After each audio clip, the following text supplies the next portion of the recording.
What a regular season matchup between the Dallas Stars and the Colorado Avalanche that ends in a shootout with the Avalanche getting the extra point. Almost had a playoff like atmosphere to this one.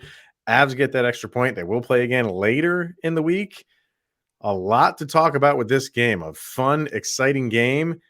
And Jamie Benn got laid out. Another episode of Locked On Avalanche coming at you right now.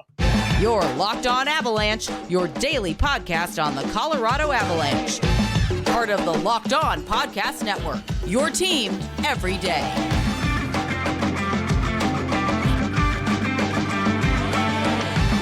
I think with the Avalanche winning the Stanley Cup, in watching games, I'm a little bit like calmer watching games now. But that game, I was fist pumping, man, a lot of times during that game. So a fun game to talk about today. Today's episode of Locked On Avalanche, we're part of the Locked On Podcast Network. Thank you for making this your first listen of the day. That is always appreciated. You can find us on our social media outlets, LOPN_Avalanche on Twitter, Locked On Avalanche on Instagram. Questions, comments, concerns, and opinions, lockedonavalanche@gmail.com, and follow our YouTube channel over on YouTube. Hit subscribe, get notified when a new show goes live. All right, Mr. Kyle Sullivan, Shaggy Von Doom. Great game. Great, fun, entertaining game. The road trip for the Avalanche, extremely successful. 6 points go their way. And, with games in hand against Dallas, things are looking good for the Avs, and they're just hitting their stride, even down as many guys as they are on their roster. The guys that are replacing those guys that were missing, you can see that, just getting repetition and getting ice time, they're starting to play well too. And, the team is coming together for what they have. And it's just, they're just looking good right now. They're just, like I said earlier, they're hitting their stride right now. And they're a fun team to watch. Especially with like the contributions of Newhook, like his placement for his goal, like seeing him, like he has 9 points now. Like that's incredible to see where he started the season, where it was so shaky on where he's going to be. He's found his stride. The defense has found his stride. Josh Manson's looking good. And it's funny you mentioned like this road trip being so successful. It's the tale of two seasons, where last year it was, I can't wait to get back to Ball Arena, where that's where we win. Now it's the road is where we win. Let's stay on the road forever. Yeah, they're looking good. And we'll get to a lot of what the game had to offer, but we kind of have to start it with the milestone set by all-world Cale Makar. Quickest defenseman to 200 points. I did it in 195 games. That's 12 games less than second place. Who I had up who it was, and I completely forgot. Let me bring that up again. Zubov, Sergei Zubov, who did it in 207 games. So he's the first one to do it in under 200 games, and you can just go on and on about this guy, and the shot that he had was on a power play. How would you have liked to have been Evan Rodriguez in the way of that? Like, that's, these guys just have no fear. I mean, another 6 inches to the left, and that is bonking off something on Evan Rodriguez, but fearless just to be in there on that slap shot by Cale Makar. So he gets to 200 points quicker than anybody else in the history of the game. And, as young as he is and how much we go on and on about him, you just don't see it ending. You just see a career filled with milestones for this guy. Yeah, you're going to see him take the trajectory that you saw Dan Marino and like Peyton Manning take towards the end of their career, where they're going to start creating stats like the winningest player on Thursday. Like you're going to run out of ways to quantify how awesome Cale Makar is. And like, yes, he's the quickest D-man to hit 200 points. Now he's going to go quickest to 300, and then quickest to 300 goals. Like it's never going to stop with Cale Makar. This is just the beginning. Like, you could finally hang this on him. Like, this was the next hurdle. Now he's going to be the quickest to win 2, 3, 4 Norris trophies. It's not going to stop. This is only the beginning. Yeah. So excited for him that he got, and he's so humble about it. And he always is. Like, it's nothing new. And at the first intermission, Keefe was interviewing him, and he basically just like brushed it off. Like, I think maybe because he's in the middle of a game, so he's not really gonna think about it too much right now because that happened in the first period, and it was more of like, oh, it's a team, it's a team thing. It's not just me. So that's just Cale Makar in a nutshell. So And yeah, you good. know, and that's kind of refreshing, like to have somebody of his caliber not constantly remind you with his mouth how great he is. Like he just Yeah, goes out there and does it. He doesn't yeah. constantly like he doesn't act like Terrell Owens with it. Like he gets Mm, out there, just clocks in, clocks out, goes home. Like he's not braggadocious. And we talk all the time about growing the game. Like we have the perfect role model for the next generation of NHL players. Like if we can have 20 more Cale Makars in the next 20 years, I think the league's going to be in good shape. yeah, yeah. And that's for the most part a hockey player. They're usually, team oriented when they're doing interviews like that. So he fits right into that mold. So you got to love him for it. And we're just happy that he's on our team wearing our colors because I would hate to go up against that guy multiple times a year.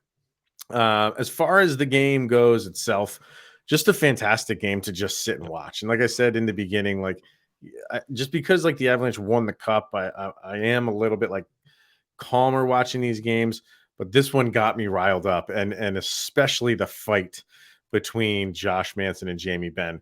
And when the camera panned back to them, when that happens when a fight goes on, like the camera's always watching the action, and then when there's a fight, that camera just cuts right to the fight. When I saw it was Benn, I got to the edge of the seat and I was like, oh, please. Like, and most fights don't go that way, Yeah. where someone gets flat out knocked up to their butt.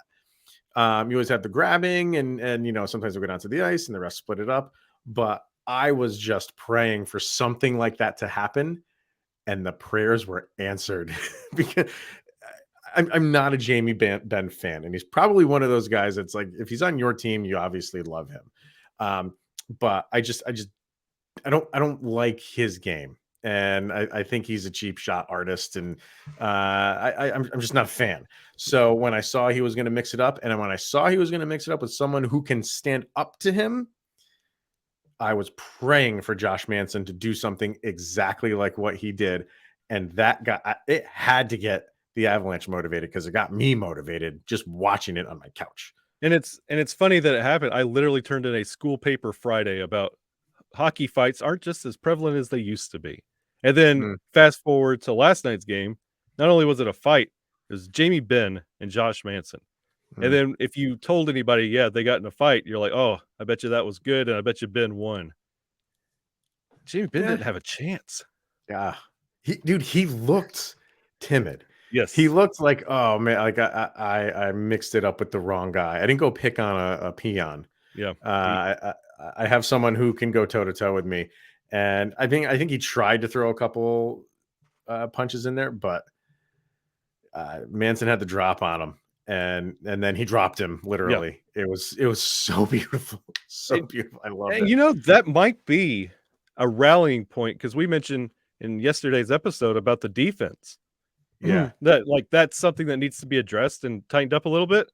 Like this could be one of those moments that you rally around Josh Manson taking care of business against Jamie Benn, one of the veterans of the league, handily.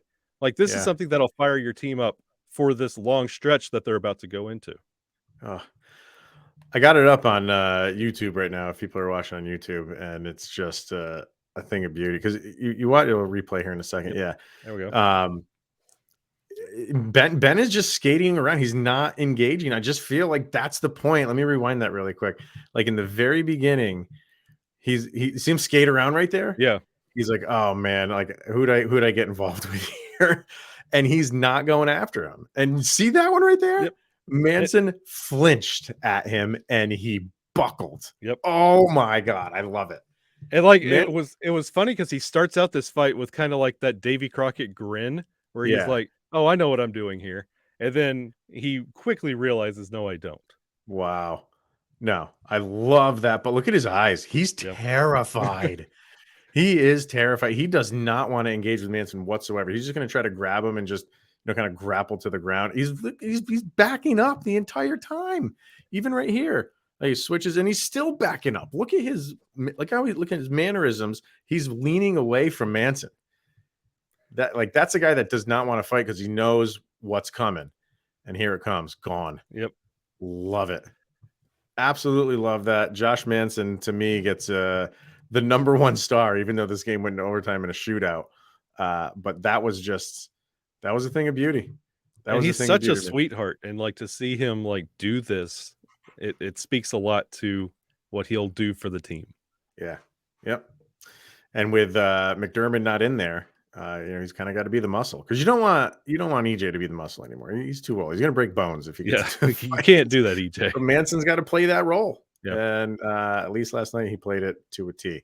A lot more to get to in this game. There's a lot of good and obviously some bad. They let the equalizer goal go in, but they regrouped, went to overtime, had a pretty good overtime, and this thing in a shootout. So a lot to get to involving this game. But first, we are going to hear from betonline.net, which is your number one source for sports betting info, stats, news, and analysis. Get the latest odds and trends for every professional and amateur league out there, from football to basketball to esports to the NHL, and of course the World Cup. We've got it all at betonline.net. I did watch some of that USA game. A draw. Yeah, I mean, it's fun and entertaining. What takes me out of the sport is just the whining and complaining. It just seems like it's every play. I never did. I broke my ribs in goal and played the next game. Yeah. Did you really? Yeah. Yeah. So it was an entertaining game, though. It was fun. So if you love podcasts, well, guess what? BetOnline has those as well. We're always the fastest and easiest way to get your betting fix. So head to the website today or use your mobile device to learn more. That is betonline.net. It's where the game starts. All right, so let's get into some stats here. Once again, the faceoffs for the Avalanche are just atrocious, man. It's 65% to 35% in favor of the Stars. I know we've been picking on Nathan MacKinnon at least for the last couple of games. He only won 35% of his faceoffs. Jason Megna, believe it or not, won 60%. I don't know how many he actually took, but he won the most, and Alex Newhook won 50%. So those two guys did relatively well. Interesting enough, they had JT Compher in for the opening faceoff of the overtime.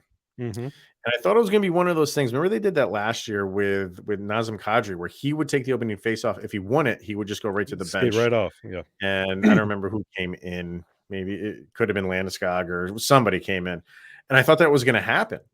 But Compher won the draw and stayed out there.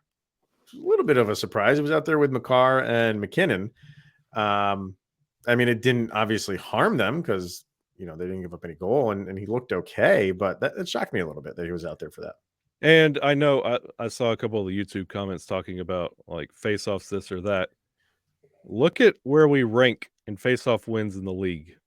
This is why we point this out. We are last. Dead last. 32. And I know everybody rolls their eyes. Why are they talking about face-offs? Once we get to like game 70, like 75, 80, and the playoffs, you need every little bit of advantage you get.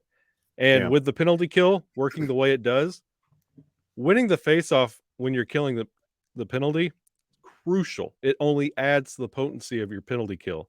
You have to win face-offs. It is part of the game. You cannot give any team a competitive advantage. You cannot go in and play Dallas again on Saturday winning 32% of your faceoffs. That's just not going to fly because they are going to adjust, and they know that's a weakness, and they will capitalize. Well, faceoffs for me, like the ones you have to win are the situational ones. You know what I mean? Like when you're starting a power play, obviously you're starting it in your zone. You want to win that one. Because if you don't, they can throw it down the ice and there's 15, 20 seconds gone. You know what I mean? So things like that. Yeah, like center ice penalties or not penalties, center ice face-offs. Those go whatever, which way. Like there's some face-offs that are bigger than others. Yeah. And it just seems like the Avalanche, when they need that face-off win, don't get it most of the time. So the fact that JT Compher won that one in overtime was huge. Yeah. Like that's finally one that you wanted to have. You didn't have to have it. You wanted to have it because that sets the tone. Like possession in overtime is huge. Yes. So they finally got that one. Look what happened. They controlled the puck for like the first 3 minutes, and then you draw a penalty. And that's we'll kind of lead into that right now. The Avs only 1 for 6. They have the number one power play percentages, I should say, on the season in the league. Only 1 for 6, but you have to give so much credit here to Jake Ottinger, because this game could have been out of control for Dallas. He was as every bit as advertised and is going to be advertised, because how I said earlier, like if Cale Makar wasn't on our team, I'd hate playing against this guy. I hate playing against Jake Ottinger. Yeah. And I really like him. Yeah. He plays the game well. It seems like he has, again, how we're talking about Cale Makar and how he interviews and he comes across as just a likable guy. Same thing with Ottinger. You just hate him because he's not in the Avalanche uniform, and he's tough to beat. Yep. He's very tough, and he showed it. The Avs could have easily had 5 or 6 goals in this game. And it's funny. This is how we used to talk about Darcy Kemper when we played him when he was in Arizona. Like he was fun to watch because he always seemed to figure us out. Same with Ottinger, and I love the way he carries himself. And in the offseason, it was Robo and Ottinger. It's who the Dallas Stars fans wanted to sign. They would sign everybody else, and they would tie up all these contracts. But the fans wanted Ottinger and Robo. Yeah. And when they finally signed them, the fans were content. And now you see why, because Robo was the sole source for offensive production for Dallas, and Ottinger was the reason that they were even close. Right. Robertson's a good hockey player. Yeah. He's an excellent hockey player, and held out for as long as he possibly could, and got a really good contract, I feel like, and I think that's what is it, like in the sevens, in the low sevens, I think that is for AAV. That's a steal of a contract, if you ask me. And he's so good. With those two mentioned, you can build a team around those two. Like, easily. Yeah. Especially with Benn getting older. Like that team, Sagan's getting older. Once those guys start fading away, you can really build around those two. Yeah. So it's interesting to see where this team's going to go. He had 35 shots on goal for the Avs compared to the Stars 24. So you can outshoot teams, baby. A little bit better defensive output for the Avalanche. You had Georgiev, who just continues to play extremely well. Yeah, he gave up 2 goals. You'll live with that. But one of them had to be reviewed. Yeah. And it is by the letter of the rules. It is a goal. I'm sure there's going to be some Avalanche fans out there that are not happy about it, but that's a goal. And a lot of people are getting on Englund again for kind of screwing up his goalies. I'm still not going to get on him for the first one. I think that was just a miscommunication. I think it's easy to get on him for that first one when he ran into Frankie. This one, yeah, this is his fault. He cross-checks a guy directly into his goalie. You can't be doing that, dude. And it ends up, and I think Georgiev would have had the save. I think he would have settled the puck down, but it didn't. Kind of just propped up on his, looked like it was on his pad. And because it was just so quick, he didn't have time to stop the puck completely. And Englund checks Robertson into Georgiev, and the puck is continuing to move, and it goes into the goal. And you just have to shake your head at that one. He's literally the unluckiest player I've ever seen in my life. Like I want to just keep watching how this plays out, but it continues to baffle me. Like it's not that he doesn't know what he's not doing. He's just got the worst luck ever. We talk about puck luck all the time. Well, he's got the counter. You know what I mean? Like for guys like him, like this is his first shot up with the Avs, and I think he's giddy. You know what I mean? And he's trying to make the play.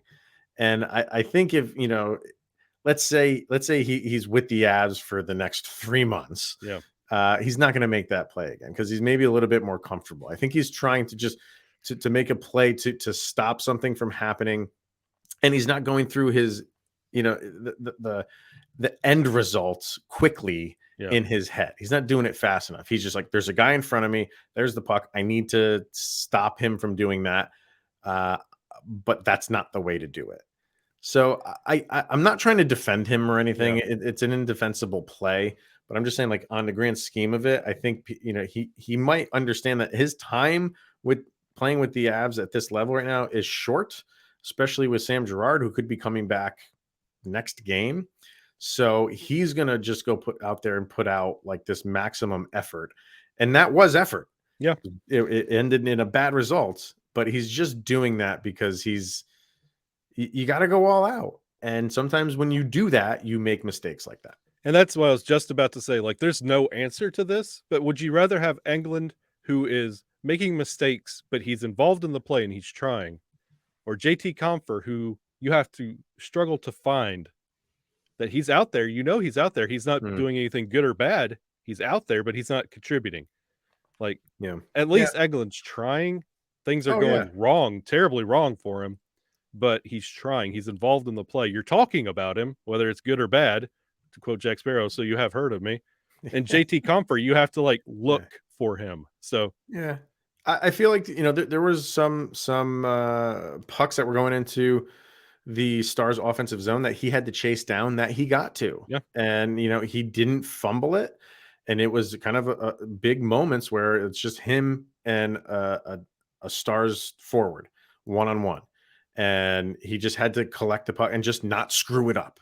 Just not turn it over. And I thought he did that on a number of occasions. So, but those things are just going to get, what he did that led to a Stars goal. Those things are going to get blown up so much more than the small minor detail things that he was doing right. So we probably won't see him for much longer because Sam Girard could be coming back. But we'll see. We'll have to see how that all shakes down. But I wanted to get back to Georgiev because, man, like that's the goal that Dallas had for 59 minutes and 35 seconds. That was the goal. Not this fluke goal, but just a bad play by an Avalanche defender was the only way that the Stars could score. And then they pull the goalie, and then you have Robertson just make a really good play. And you could see it happening. You saw they had obviously 6 guys out there, and it was Logan O'Connor who kind of, it seemed like the Avs were getting a little bit tired, and Dallas passed the puck off to the right-hand side, and O'Connor cheated a little bit to go play that puck and play that player, which left Robertson wide open. And as soon as that puck went in his direction, I kind of put my hands up on my head. I was like, oh no. And he just roofed it. Yeah. I literally was sitting right here. I go, rookie. Because when you bite like that, something bad's going to happen. I mean, it's simple math.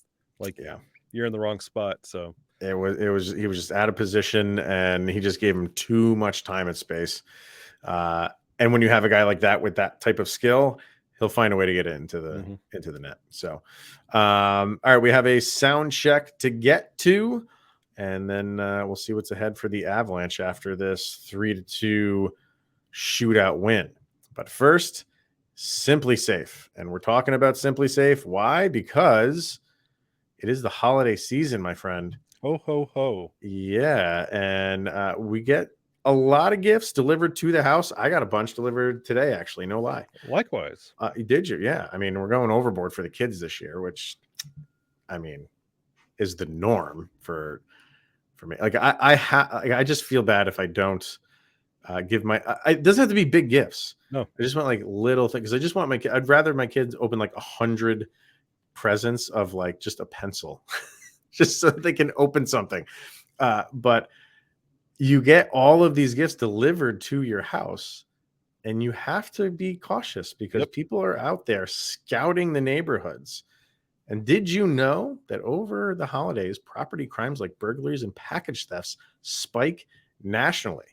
So when you get that package of pencils that your kids can open, and the toothbrush that they can open, socks, and the socks, and the underwear, and what else do we get? What else do we get as a kid? Fruitcake. I've never eaten a bite of fruitcake in my life. I used to get like a bar of fruitcake wrapped in foil. I will keep that Cal Ripken streak going, if you ask me. But right now, our friends at Simply Safe, Home Security are offering 50% off of their award-winning security system so that more families can feel safe and secure this holiday season. So order your Simply Safe system for half off and enjoy advanced security and greater peace of mind for the holidays. Simply Safe is a whole home security system with advanced sensors in every room, window, and door, HD security cameras from inside and out, smarter ways to detect motion that alert you only when the threat is real, and even has hazard sensors that detect fires, floods, and other threats in your home. Do not miss your chance to save big on the only security system that we recommend. You get 50% off any new Simply Safe system at simplysafe.com/LockedOnNHL. It's their biggest discount of the year, so do not wait. That's simplysafe.com/LockedOnNHL. And there is no safe like Simply Safe. All right, sir, a sound check to get to. If you are unfamiliar with our LOA sound check segment, Kyle and I pick a song that we feel best summarizes the most recent game. In this case, the Shootout win, 3-2, Colorado over the Dallas Stars. You can follow this playlist over on Spotify. Just search LOA Soundcheck Volume number 2. And what do you got for this matchup, sir? If you've listened to the show any amount of time, you know I'm the heavy metal guy, the ska guy. I'll throw a gangster rap song at you because you don't know how I grew up. We've thrown Disney. I've thrown Disney at you. Yeah. And a poopy stupid butt song. Yeah. I'm going to continue that streak. Mm-hmm. Jimmy Buffett. We've never had a Jimmy Buffett song either. Yes. Jimmy Buffett, had to be like 72, 73, 74, somewhere around there, where he had hair like season 1 Fraser Crane. He has a really good song about how depressing Dallas is. And that's what I feel like every like intermission, when you see like everybody talking, you see just like the green flickering in the background. You have like all these traumatic memories of like the video the Locked On Stars guys decided to share today, or just like you just want to get out of Dallas. And Jimmy Buffett wrote a whole song about it. So now you get to listen to it. It's just called Dallas. Yep. I'm looking up the lyrics right now. Dude, the opening line. If you ever get the chance to go to Dallas, take it from me, pass it by. Yep. Because you'll only sing the blues down in Dallas. Take it from me. Don't go and cry. Wow. Man. I don't think does he tour? And if he tours, does he ever go to Dallas because of this song? He's on the beaches in Florida. I don't think he's ever going to Dallas. Oh my goodness. I don't think I've ever heard that song.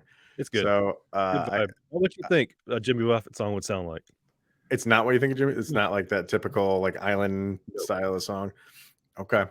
It's good. I mean, he's got me hooked on the first couple bars there, so I'll definitely check that one out. I'm gonna go with this is maybe like my brother's one of my brother's favorite bands, the band called My Morning Jacket. Oh yeah, because I had to kind of focus on the Cale Makar aspect here. A lot of times we do focus on the game, and like you did, that totally makes sense. But when you have like a milestone like this, I'm going to kind of keep the focus on that. And one of the more popular My Morning Jacket songs, it's called I'm Amazed. And I just continue to be amazed by this guy. And I say this so many times. If you listen to this podcast for, the 617 episodes that we've done, I've said many times, like, I don't have a favorite player just because the way sports are today, just players move around from team to team when it's free agency time. You don't get those Derek Jeter 20 seasons with one team anymore. It's very rare. But I do appreciate in hockey that you have more of an opportunity for that to happen. We have a top line built on it. Yeah. And then any other sport. So I don't typically get attached to players because chances of them moving on at some point are great. Thank you for not mentioning Nas's name. I get it. Yeah, there you go. Yeah, I was trying to. I'm trying to protect you from that. But, thank you. Yeah. But having said that, it's tough to not put Cale Makar in your favorite. Yeah. But he's just one of those guys that you just absolutely love and enjoy watching him play. game in and game out, because like, what's he going to do?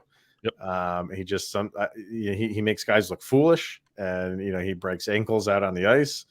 He's just and to have this to have this added to all of the things that he's accomplished already just makes you giddy with, like, you don't want to get to the end of his career, because you want it to go very slow, and you want him to have a long career, but it makes you think, man, if he can accomplish all this now and he just keeps this going, where is he going to be in this list of not Colorado Avalanche? Because he's going to be towards the very top of that, and that Mount Rushmore is going to get blown up, and he's going to be, I'm talking about, in the grand scheme of defensemen in the history of the game. Are we watching one of the greatest potentially to ever do it?